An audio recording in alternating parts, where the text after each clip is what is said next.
Welcome to my channel HB Insight. In this video, you will get the detailed information on how to carry out risk assessment with the example. So stay tuned with me till end of the video. Only my request is, if you like the video, please comment it, share it, and do not forget to subscribe my channel. Hit the bell icon so that you will get notification of my new video.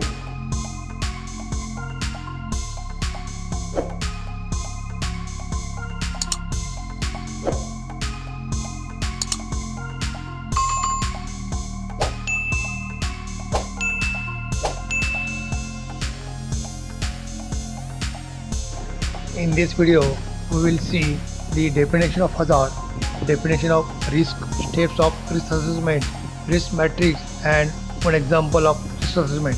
ये video में हम लोग hazard क्या होता है, risk क्या होती है और रिस्क असेसमेंट के कितने स्टेप्स है, रिस्क मैट्रिक्स क्या है और एक एग्जांपल देखेंगे. What is hazard? Hazard is a source or situation or act with the potential for harm in terms of human injury or ill health or combination of these. For example, exposure to toxic or flammable chemicals, exposure to electrical energy, working at height. In short, hazard is something that cause harm or injury to someone. hazard ऐसा source या स्थिति जो मानव को चोट या मानव का स्वास्थ्य को बीमार कर सकती है या दोनों भी कर सकती है, जैसे कि जहरीले या ज्वलनशील पदार्थ के संपर्क में आना, विद्युत ऊर्जा के संपर्क में आना, ऊंचाई पर काम करना आदि. इन शॉर्ट, हज़ार्ड एक ऐसी चीज है जो किसी को नुकसान या चोट पहुंचाती है.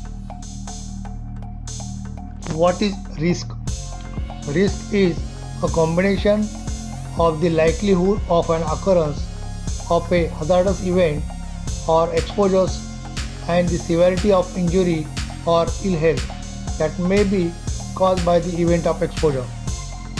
Risk means the chance or probability that someone will be harmed by the hazard. Risk is equal to probability into severity or likelihood of occurrence into hazard effect. किसी खतरनाक घटना या जोखिम की संभावना का और उसकी वजह से मानव को चोट या स्वास्थ्य की बीमारी की होने वाली गंभीरता को रिस्क कहते हैं. Risk is equal to probability into severity. Now let us see the steps involve in risk assessment. Risk assessment are divided into three parts. First is identification of hazards, second assessing the risk, and third managing the risk. For identification the risk. For identification of hazard is further divided into four parts. That is, first we have to find out the activity and we have to select the activity, and second break down that activity into successive tasks. Okay? That activity may require some additional task that we have to find out. Then identify find out the potential hazards in each activity, and next identify the potential impact or severity of each hazard of each activity. After this, we have to assess the risk. That is the second part of the risk assessment. And this assessing the risk also divided into two parts. First is existing control measures. Under the activity, how we are carrying out, what controls we have, that we have to identify. Then after completion of all these above procedure, we have to evaluate the risk using the risk matrix that we will see in next slide, which will give us the severity or probability. And after identification or evaluation of the risk, we have to manage the risk. That managing the risk is also having four parts. Depending on the risk criteria, the action plan is required for the hazard control. And after the risk criteria, evaluation of risk criteria, where the responsibility to a person for additional controls with timeline. And after implementation of additional controls, that is to be reviewed by the approval committee so that the job can be carried out safe way. All this process is to be documented at one place, and that record is to be kept at least for 3 years, or the next change or the change in the activity. Risk activity के steps में हम लोग देखेंगे अभी। Risk assessment का steps 3 parts में divide किया हुआ है। पहला पार्ट है हज़ार्ड को पहचानना। सेकंड पार्ट उसका जो रिस्क को उसका अवमूल्यन करना या मूल्यांकन करना, और तीसरा वो रिस्क को मैनेज करने का। तो हज़ार्ड आइडेंटिफिकेशन में मतलब हज़ार्ड पहचानने में एक तो पहला हमको एक एक्टिविटी को लेना पड़ेगा, और एक्टिविटी के अंदर में और सब एक्टिविटी होंगे तो उसको भी लिस्ट आउट करना चाहिए, क्योंकि एक एक्टिविटी करने के लिए बहुत उसके पीछे बहुत कुछ प्लानिंग या कुछ करना पड़ता है, तो उसको ड्रिल डाउन करना पड़ेगा। बाद में हर जो एक्टिविटी करेंगे, जो हर सब टास्क है उसको सब टास्क बोलते हैं, तो हर सब टास्क को के अंदर में क्या क्या हज़ार्ड है वो हज़ार्ड को हमको आइडेंटिफाई करना पड़ेगा। और एक बार हज़ार्ड मिलने के बाद तो हज़ार्ड का जो हर एक एक्टिविटी में जो हज़ार्ड है उसका इम्पैक्ट या कितना होगा वो उसको हमको फाइंड आउट करना पड़ेगा। ये आइडेंटिफिकेशन का प्रोसेस में आता है। और दूसरा जो रिस्क का जो अवमूल्यन करना है या मूल्यांकन करना है, उसके अंदर में भी 2 पार्ट्स आते हैं। जो हम लोग एक्टिविटी करेंगे या जो सब एक्टिविटी करेंगे उसके लिए हमारे पास क्या कंट्रोल मेजर्स है, मतलब नियंत्रण करने के लिए हमारे पास क्या उपाय है, उसको लिखना पड़ेगा। ये सभी सब होने के बाद हमको रिस्क को इवैल्यूएट का है, रिस्क का लेवल फाइंड आउट करना पड़ेगा। और रिस्क का लेवल हम लोग फाइंड आउट करने के लिए रिस्क मैट्रिक्स का उपयोग करेंगे। और एक बार रिस्क मैट्रिक्स के साथ जो मूल्यांकन हो गया उसके बाद हमको रिस्क को मैनेज करना पड़ेगा। रिस्क का जो 3 क्राइटेरिया है, हाई, मीडियम एंड लो, उसके हिसाब से हमको 1000 कंट्रोल का एडिशनल कंट्रोल लेना पड़ेगा।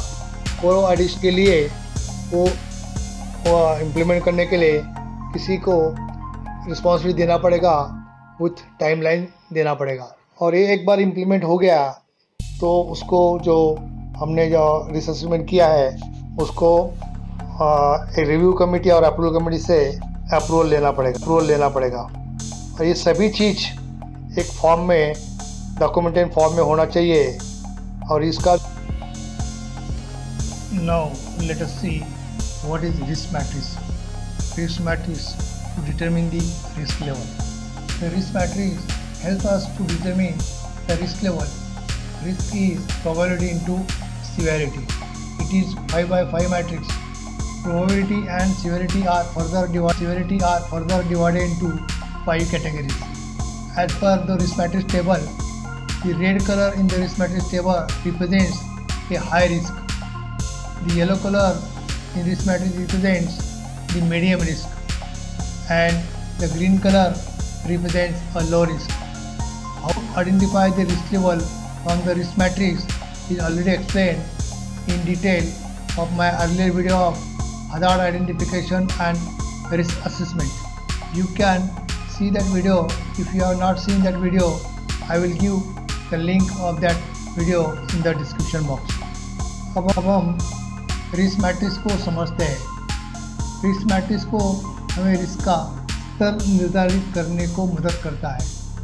रिस्क यानी संभावना और गंभीरता का गुणाकार। यह 5x5 मैट्रिक्स है और उसमें संभाव्यता और गंभीरता को 5 श्रेणियों में विभाजित किया गया है। इस मैट्रिक्स में लाल रंग एक उच्च जोखिम का प्रतिनिधित्व करता है या दिखाता है, और इस मैट्रिक्स में पीला रंग एक मध्यम या टॉलरेबल रिस्क का दिखाता है, और हरा रंग में रिस्क बहुत ही कम होता है।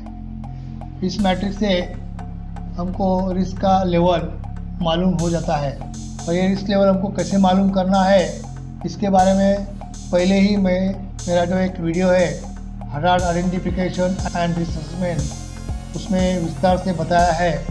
आपने वो वीडियो अगर देखा नहीं है तो मैं आपको उसके लिए वो वीडियो का लिंक डिस्क्रिप्शन बॉक्स में। How to evaluate the risk, that is on the basis of risk range. As we have seen in the risk matrix table, if the risk comes in between 10 to 25, it comes under high risk, which is unacceptable or high. For that, management has to take some decision, or immediate action plan is required. Potential outside impact will also to be considered. If the risk comes between 5 to 9 or yellow in color, it will represent the medium. That risk is medium in nature. Generally, minor impact will happen because of this risk. It is acceptable with the management review, or specific monitoring or SOP can be reduced that level. If the risk is between 1 to 4, it comes under low category and it is acceptable without review. I can manage through the routine procedure. Risk का स्तर हमको निकालने के लिए हमको criteria का range मालूम होना ज़रूरी है। अगर वो मैट्रिक्स के हिसाब से अगर रिस्क का लेवल या रिस्क का स्तर 10 और 25 के बीच में आता है तो उसको एक्सेप्टेबल और या हाई रिस्क माना जाता है। अगर हाई रिस्क है तो उसके लिए मैनेजमेंट को इमीडिएटली एक्शन लेना ज़रूरी है। कुछ एक्शन प्लान बनाना भी ज़रूरी है, और एक्शन प्लान मतलब उसके लिए आजू बाजू का जो साइट के ऊपर भी क्या इफेक्ट है उसको भी कंसिडर करना चाहिए।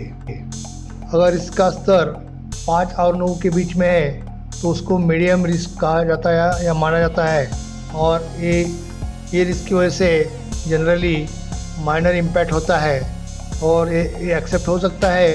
कुछ चीज़ रिव्यू करके एक्सेप्ट कर सकते हैं, या कुछ चीज़ को मॉनिटर करेंगे तो भी ये रिस्क लेवल कम हो सकता है। अगर रिस्क लेवल 1 से 4 के बीच में है तो उसको लो रिस्क माना जाता है, और टेबल के हिसाब से वो ग्रीन कलर में आता है, और उसके लिए कुछ अलग सा कुछ एडिशनल कंट्रोल लेने की ज़रूरत नहीं। This is risk assessment form in which everything is mentioned as per our steps. We will see the actual risk assessment with example. This is for reference only. Risk assessment form ये जो दिखाया है वो risk assessment form है, वो कैसे भरने का वो हम लोग एग्जाम्पल के साथ देखेंगे, ये रेफरेंस के लिए।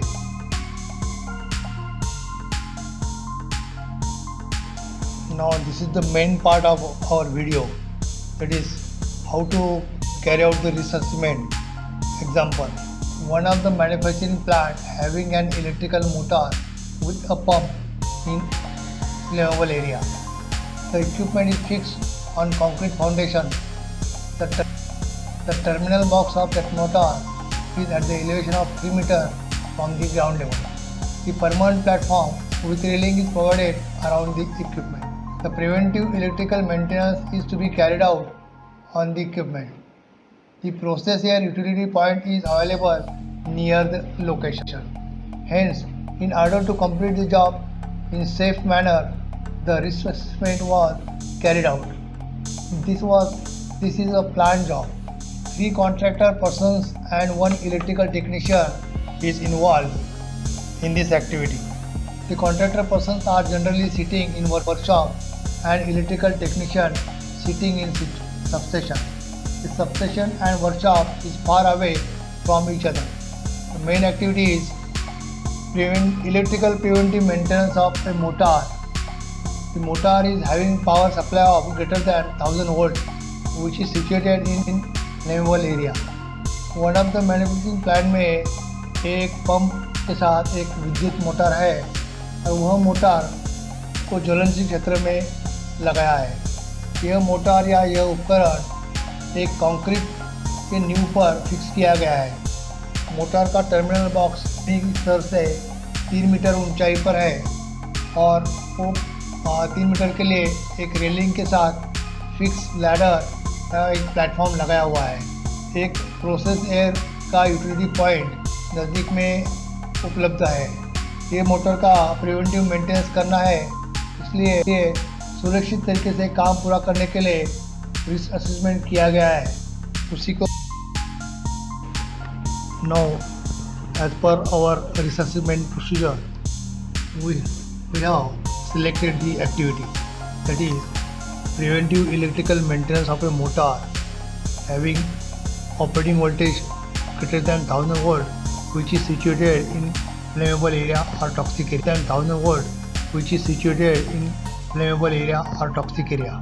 Our second step is we have to drill down the subtask involved for completion of this activity. So we'll see the subtasks here. The number one is stopping of motor from the job location, that is push the local push button is to be locked. In order to carry out the preventive maintenance, the equipment must be in stop condition. So the first step is to stop that motor. Second, isolation or de-energization of the equipment from the electrical substation. Since the power supply or the main energy is coming from the electrical substation, we have to isolate that energy. So second step is isolation or de-energization of the equipment from the substation feeder. Third, transportation of toolbox oil, carburetor, grease container from the workshop to job location using small toolbox hand trolley.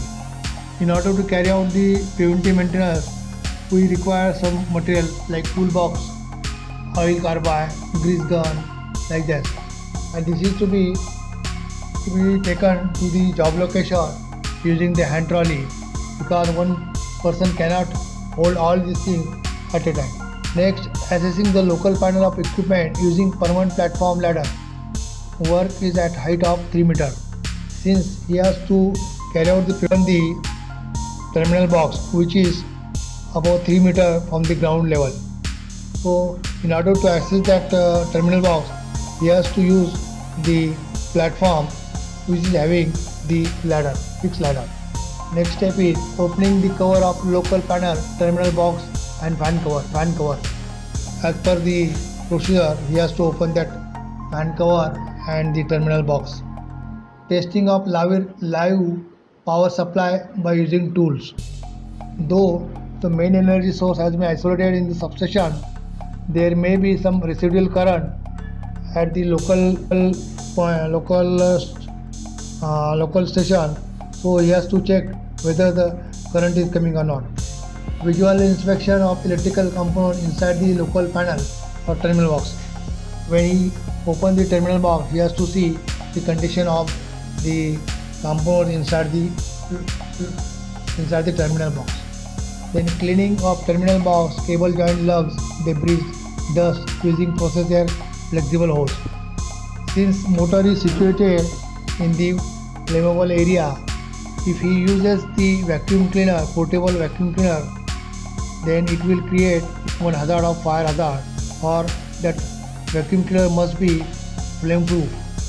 So to avoid that fire incident, we can use the flexible process air for cleaning purpose, which is situated near the which is available nearby the location. Removal of electrical components from the local panel if required. After seeing the condition of the component inside the terminal box or fan cover, if he requires to remove that component from the terminal box, then he has to remove. Maintenance replacement of electrical components on the local panel terminal box if required. Next is oil top up in gearbox and cleaning of oil if gets spilled on equipment. He has to see the oil level or the oil condition in the gearbox.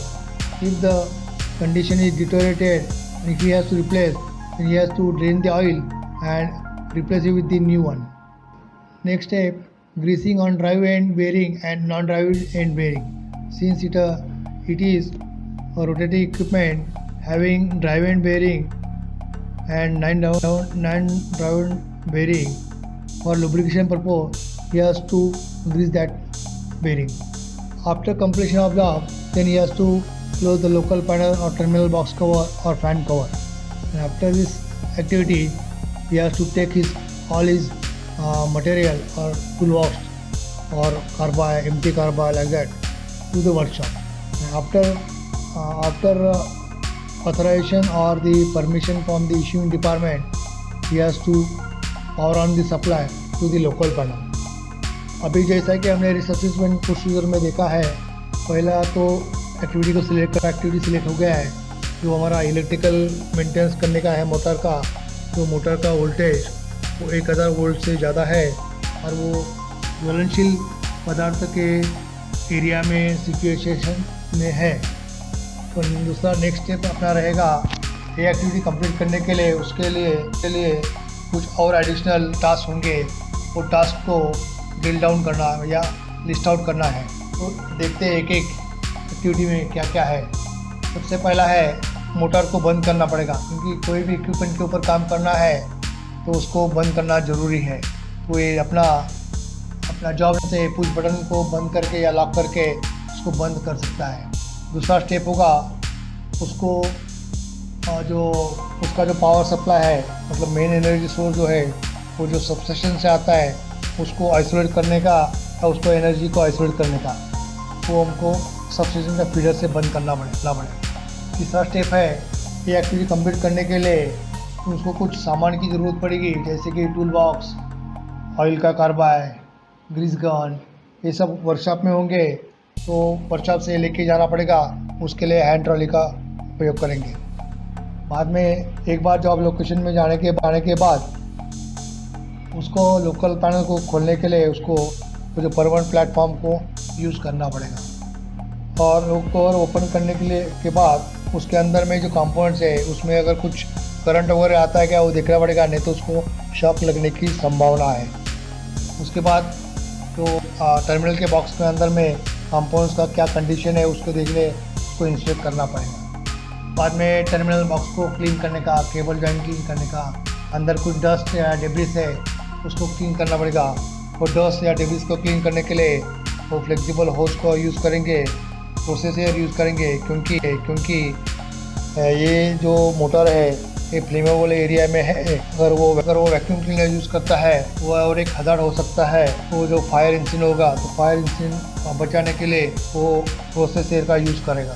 बाद में उसके अंदर के जो component अगर उसको निकालने की ज़रूरत है वो निकाल सकता है, और रिप्लेस करने का है तो रिप्लेस कर सकता है। लास्ट में अपना उसमें जो गियर बॉक्स में ऑयल है, ऑयल का कंडीशन देख के उसको क्लीन करना पड़ेगा, मतलब ऑयल को टॉप अप करना पड़ेगा या रिप्लेस करना पड़ेगा। ऑयल को कंडीशन के हिसाब से होगा, और ऑयल जो इक्विपमेंट के ऊपर अगर भरने के टाइम जो गिरेगा क्लीन करना पड़ेगा। जैसे कि मोटर में ड्राइव एंड और नॉन ड्राइव एंड होता है, दोनों साइड में बेरिंग होता है, तो लुब्रिकेशन पर्पज़ के लिए उसको ग्रीसिंग करना पड़ेगा। ये सब काम होने के बाद जो पैनल को जितना भी हमने ओपन किया है वो पुराना मतलब जो ओरिजिनल कंडीशन में लाने के लिए इसको बॉक्सअप करना पड़ेगा, पैन को और बॉक्सअप करना पड़ेगा। और उसके बाद ये सभी जो उसने जो अपने साथ में जो हथियार या जो मटेरियल लेके आया है उसको वापस वर्कशॉप में लेके जाना पड़ेगा। और सबसे we have seen the sub activity involved in the main activity.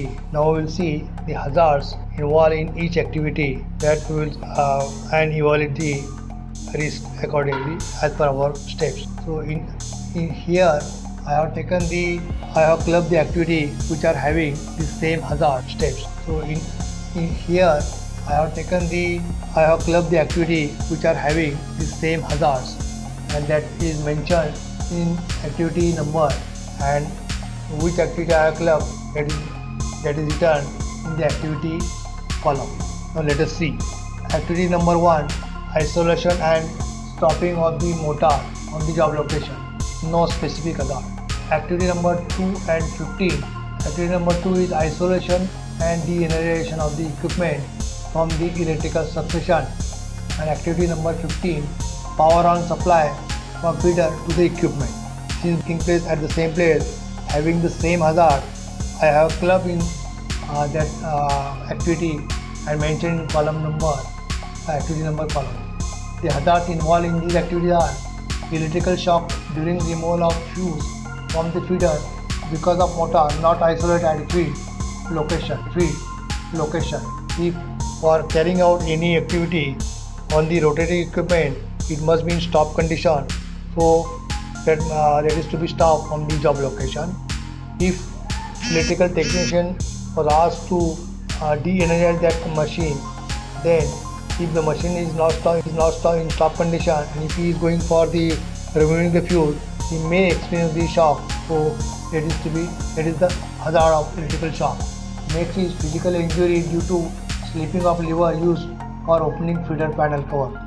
In some of the industries, for opening the feeder panel cover, the lever, if that lever is not functioning properly, or if that lever is not proper, it is non-standard, then it may get slipped and it will create injury to the person who is operating that lever. That is electrical technician. Next is physical injury due to placing fuse back due to inadvertence. Since the fuse are located inside the panel and the panel is having limited space, so in order to remove that fuse, he has to put his hand inside the panel, and while putting his hand, he may touch to the components inside the collar, inside the panel, which is having sharp edges, then he may experience the cut injury. The person at risk is electrical technician. The existing controls for these measures are PTW procedure, that is permit to work procedure are followed. That means for any activity or is to be carried out, the permit procedure is followed. Isolation tag received from the production department or the issuing department, that for the confirmation purpose, if he get the isolation tag, then he can isolate the motor in safe manner. Third procedure followed. After putting off the fuse or taking out the fuse from the panel, he will lock that panel cover and keep the keys with him, because in absence of it, nobody should energize that motor by any means, because he is carrying out the job on the motor. Anti-static mat provided near the feeder. In order to avoid the shock, anti-static mat is provided. Certified and inspected lever used to open the panel cover. That lever is standard and it is certified. Then okay. Insulated tools are used. A skilled person carry out the job. If these existing controls are in place, then the probability of experiencing the shock or experiencing the physical injury will be low. So the probability is low, that is 2, and the impact will also low. So that is the risk level will be 4. Which comes under low category. Activity number 3 and 14.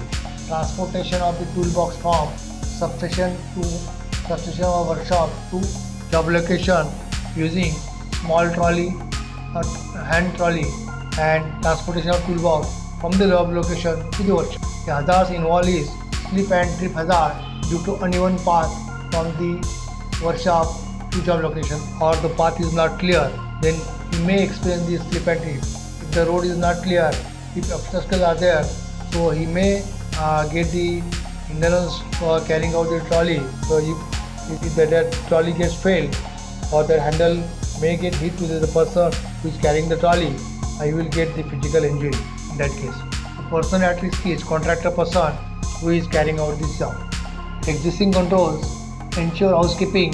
The road path to the transport toolbox in trolley is clear for proper functioning. If these existing controls are in place, the probability of getting the physical injury or slip and trip will be low, that is 2, and the impact will be low. So 2 by 2, the risk rating is 4, which comes under low category. अगर हम लोग activity में देखेंगे, सब activities देखा, अभी हर activity में क्या क्या हज़ार है और हर हज़ार का क्या क्या इम्पैक्ट है वो हम लोग देखेंगे, और हमारे पास क्या क्या एग्जिस्टिंग कंट्रोल मेजर्स है वो देखेंगे, और ये सब होने के बाद हम रिस्क रेटिंग को इवैल्यूएट करेंगे। तो पहला एक्टिविटी जो है आइसोलेशन टैग, मतलब मोटर को बंद करने का, वो तो उसके लिए कोई स्पेसिफिक हज़ार्ड नहीं है। ये टेबल में मैंने कुछ एक्टिविटी जिसमें जो कॉमन हज़ार्ड है वो एक्टिविटी एक साथ क्लब किया है और वो एक्टिविटी नंबर कॉलम में उसका नंबर लिखा है और एक्टिविटी नंबर के साथ उसका डिस्क्रिप्शन लिखा। 2 और 15, 2 में है आइसोलेशन, मतलब जो सबस्टेशन से उसका एनर्जी आइसोलेट करने का है, और एक्टिविटी नंबर 15 में उसका एनर्जी को वापस मतलब पावर ऑन करने का है। इसके अंदर में हज़ार्ड में इलेक्ट्रिकल शॉक लगने की संभावना है। अगर इलेक्ट्रिकल टेक्नीशियन को बिना मोटर बंद करने के लिए बोलेंगे और वो जो फ्यूज़ निकालने के लिए जाएगा क्योंकि उसमें ऑलरेडी करंट है तो उसको शॉक लगने की संभावना है, वो एक हज़ार्ड है। दूसरा है जो अगर कुछ इंडस्ट्री में पैनल को ओपन करने के लिए लीवर का इस्तेमाल किया जाता है, वो लीवर अगर नॉन स्टैंडर्ड रहेगा या फंक्शनिंग बराबर नहीं करेगा तो वो स्लिप होके वो, क्योंकि लीवर हेवी होता है तो उसको आदमी को चोट लग सकती है। तीसरा है अगर वो फ्यूज़ लगाने के टाइम में अंदर कुछ जो कंपाउंड रहेंगे जिसका अगर शार्प है उसको हाथ को लगा, क्योंकि वो पैनल में अंदर में लिमिटेड स्पेस होता है तो उसको कट इंजरी हो सकता है, क्योंकि ये काम इलेक्ट्रिकल टेक्नीशियन ही कर सकता है, इसलिए वो पर्सन एट रिस्क की इलेक्ट्रिकल टेक्नीशियन है। एग्जिस्टिंग कंट्रोल में एक तो परमिट प्रोसीजर फॉलो करते हैं और दूसरा आइसोलेशन टैग, जो मोटर बंद करने के बाद वो मोटर बंद की उसका जो कंफर्मेशन के लिए तो उसको सेफ्टी टैग या आइसोलेशन टैग बोलते हैं, वो टैग उसको इलेक्ट्रिकल टेक्नीशियन को देगा तो इलेक्ट्रिकल का जो शॉक लगने की जो संभावना है वो हज़ार्ड एलिमिनेट हो जाएगा। वो इलेक्ट्रिकल टेक्नीशियन वो फ्यूज़ निकालने के बाद वो फैन कवर को उसको लॉक लगाएगा, क्योंकि वो मोटर के ऊपर काम करने वाला है। अगर उसके एब्सेंस में किसी ने अगर उसको एनर्जाइज किया तो उसको फील्ड में खतरा हो सकता है। और उसको जो फैन कवर ओपन करने के लिए या जो पैनल का कवर ओपन करने के लिए जो लीवर यूज़ करेगा वो सर्टिफाइड ओपन करने वाला होगा, तो भी उसको फिजिकल इंजरी नहीं होगा। और ये काम स्किल आदमी, मतलब जो रेगुलर आदमी है जिसको मालूम है कम स्पेस में काम करने का, वही करेगा तो भी उसको तकलीफ नहीं होगी। ये एग्जिस्टिंग कंट्रोल अगर रहेंगे तो रिस्क रेटिंग भी कम होगा, तो उस पर जो संभावना है कम हो जाएगी, तो नेट कम होगा तो रिस्क रेटिंग 2/2 4 में होगा, वो लो कैटेगरी में आएगा। एक्टिविटी नंबर 3 और 14, जिसके अंदर में ट्रॉली के ऊपर जो टूल बॉक्स, ऑयल और ग्रीस गन वो सब लेके जाने का है और काम होने के बाद वापस वर्कशॉप में लेके आने का है। इसमें जो हज़ार्ड है वो स्लिप एंट्री, मतलब वो जो ट्रॉली लेके जाएगा तो रास्ते में उसको अगर कुछ खतरा मिला, रास्ते में उसको अगर रास्ता सही नहीं होगा तो ट्रॉली या खड्डा बिड्डा होगा तो ट्रॉली खड्डे में जाके गिर जाएगा तो आदमी को ट्रॉली लग सकती है, तो उसको फिजिकल इंजरी होगा। स्लिप एंड ट्रिप हज़ार्ड एक हज़ार्ड है इसमें, क्योंकि ये काम कॉन्ट्रैक्टर पर्सन करेंगे तो ये तो है person at risk, contractor person ही होंगे। इसके लिए एग्जिस्टिंग कंट्रोल जो है हाउसकीपिंग सही तरीके से रहेगा। दूसरा जो लेके जाने वाला पाथ है, मतलब वर्कशॉप से जॉब लोकेशन तक लेके जाने का जो रोड है वो सही है, हार्ड सरफेस है, तो ट्रॉली लेके जाने के लिए उसको तकलीफ़ नहीं होगी। और ट्रॉली जो लेके जाने वाली ट्रॉली है उसका फंक्शनिंग, मतलब वो सही तरीके से काम कर रहा है, वो देखने के बाद देखेंगे तो ये रिस्क लेवल कम होगा, उसकी जो खतरे की संभावना है वो कम।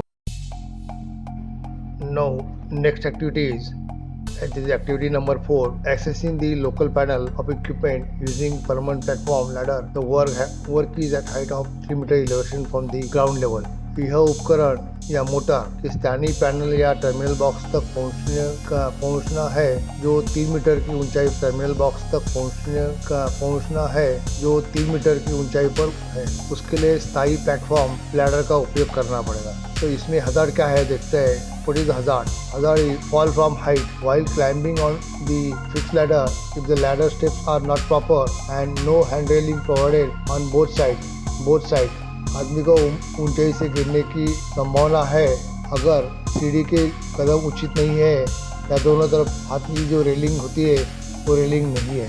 दूसरा hazard, second hazard, fall from height if the fixed ladder has no provision of fall arrestor, if the person who is working on the platform which is at the, if the place for working platform is inadequate for the moment, and if by any means if he loses his balance during execution of job, he may get fall from height if the fall arrestor is not provided to the ladder. यदि व्यक्ति जो platform पर काम कर रहा है तो 3 metre की ऊंचाई पर है, अगर वर्किंग प्लेटफॉर्म के लिए पर्याप्त जगह नहीं है मूवमेंट के लिए, और यदि वो किसी भी तरफ अगर उसका वो काम करने के दौरान अपना संतुलन खो देता है तो वो उससे गिर सकता है अगर वो सीढ़ी के ऊपर फॉल अरेस्टर नहीं लगाया हुआ है तो। तीसरा है third hazard, physical injury due to slip and trip, falling up tools from the ladder top surface due to inadequate place to keep toolbox, and if any oil spillage or grease is lying on the surface. Hazard है slip और trip का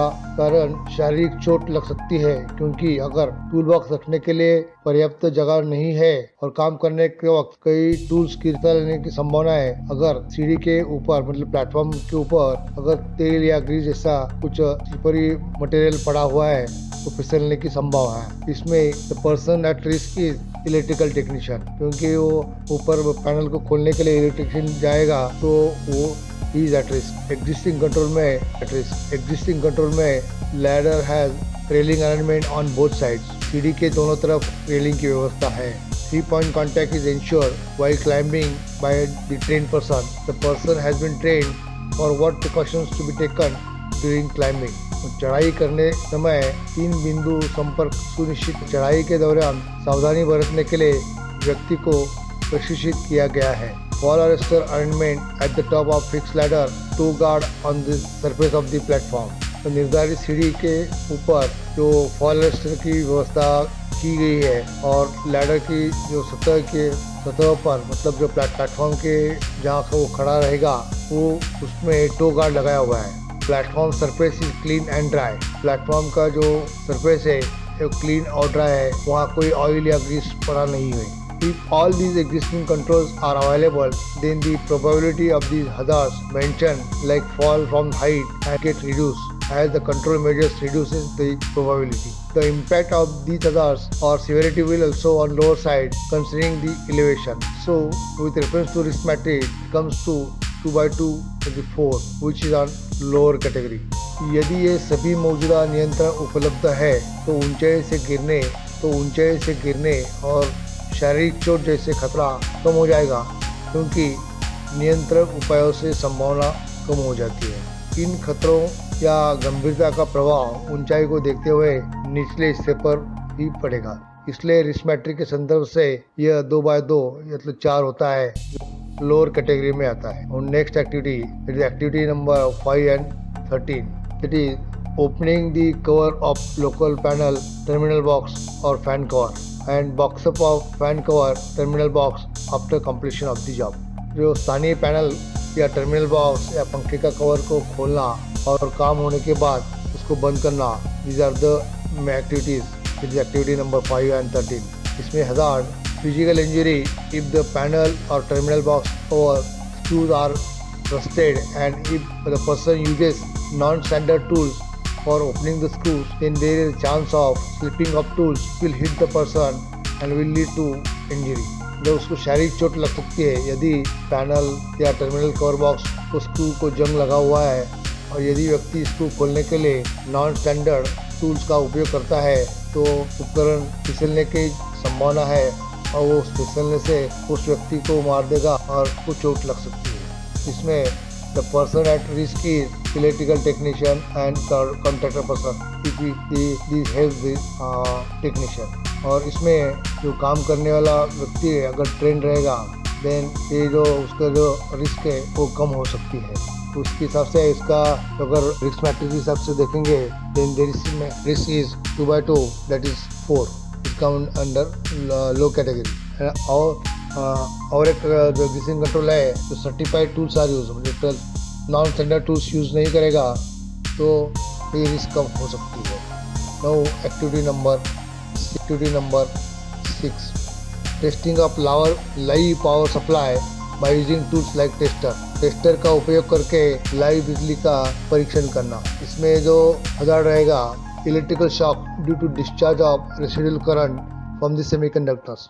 electrical shock लग सकता है क्योंकि अगर उसने अगर करंट पूरा डिस्चार्ज नहीं किया है तो उसमें करंट होने की संभावना है, तो बिजली का झटका लग सकता है। एग्जिस्टिंग कंट्रोल में देखेंगे, train persons carry the job, insulated और certified tools are use, antistatic mat provided at the bottom of panel और on the surface of the platform, rubber sole shoes are use. प्रशिक्षित व्यक्ति काम कर रहा है, इंसुलेटेड टूल्स का उपयोग किया है। पैनल के तल पर या जो प्लेटफॉर्म का सरफेस के ऊपर जहाँ वो खड़ा है उसमें उधर एंटीस्टैटिक मैट लगाया हुआ है जो शॉक लगने से बचा सकता है। और उसने जो पीपीज पहने उसमें या जो शूज पहने हैं वो रबड़ के जूते पहने हुए हैं, उसका जो सोल है वो रबड़ का सोल है। If all these existing controls are available, then the probability of hazards mentioned like electrical shock will get reduced, as the control measures reduces the probability. The impact of the hazards or severity will also in the isolation of main energy source. So, with reference to risk matrix, it comes to 2/2 which is on lower category. यदि ये सभी मौजूदा नियंत्रण उपलब्ध है, जैसे खतरा बिजली का झटका लगना कम हो जाएगा क्योंकि नियंत्रण उपायों से संभावना कम हो जाती है। क्योंकि ये प्रशिक्षित आदमी काम करने वाला है, उसे अच्छी तरह मालूम होगा कि कहाँ हाथ लगने से बिजली का झटका लग सकता है। इसलिए रिस्क मैट्रिक्स के संदर्भ से ये 2/2 मतलब 4 आता। Next activity number 7, visual inspection of electrical component inside the local panel terminal box. No specific hazard, ये जो है उसको विजुअल इंस्पेक्शन करना है, उसमें कुछ स्पेसिफिक हजार्ड नहीं, सिर्फ देखना है उसको। Activity number 8, cleaning of debris है उसको। Activity number 8, cleaning of debris dust inside fan cover terminal box using process air. Since the motor is situated in flammable area, no portable equipment like vacuum cleaner should use for cleaning. As vacuum cleaner also need power supply.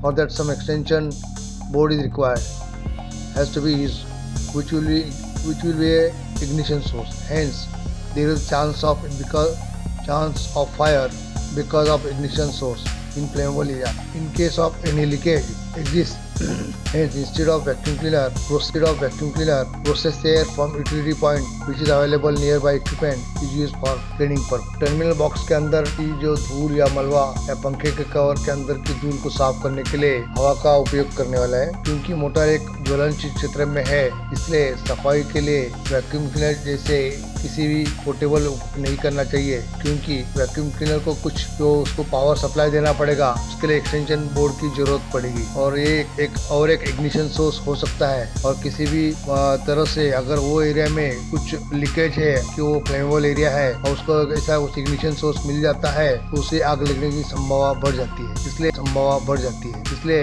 Vacuum cleaner का use करने के बजाय जो पास में जो हवा का जो पॉइंट उपलब्ध है उसका उपयोग किया जाएगा। उसमें हजार्ड क्या है? Let us see hazards. Exposure to dust because of air pressure, the dust will get spread in nearby areas and the person working for this job will get exposed to the dust which is harm to his and poor visibility due to spreading of dust. Because of this dust, the visibility will also get reduced. धूल के संपर्क में आना, हवा के दबाव के कारण धूल आसपास के क्षेत्रों में फैल जाएगी और इस काम के लिए काम करने वाला व्यक्ति धूल के संपर्क में आ जाएगा जो उसके फेफड़ों को लिए हानिकारक है। धूल के कारण उसकी जो विजिबिलिटी है वो कम हो सकती है। तो इसमें what are the control measures?